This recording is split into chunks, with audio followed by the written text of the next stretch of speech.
Достар, біз жаңадан көшіп келген жерімізде күшті супермаркет бар екен. Соның ішінен ебучуба деген кәрше тамақты пісіруге арналған бір затты алдым. Қазір көрсетем, соны мен пісіріп жатырмын. Ол осы зат, достар. Күрішіміз пісіп жатқанда мұнаны ашып сығып алайық. Бабыйдан жасалынған. 4 күріштісі керек еді негізі. Тапқаным осы болды бірақ. Былай суын сығып аласың былай. Піскен күрішке араластыратын өзінің қосындылары бар осындай. Көкөністерімізді турап дайындап алайық.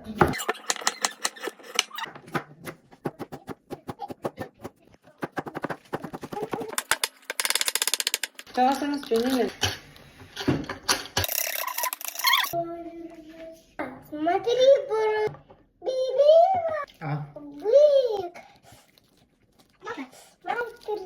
Матрешка. Я его поймал. Матрешка. Шай қойдың ба?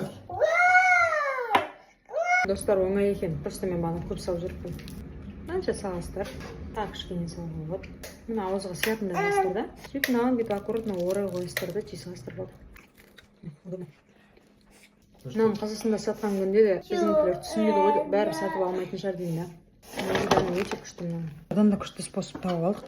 Балдырлардың туралған түрін және де кесілген көкөністердің барлығын араластырып салып жейтін способ.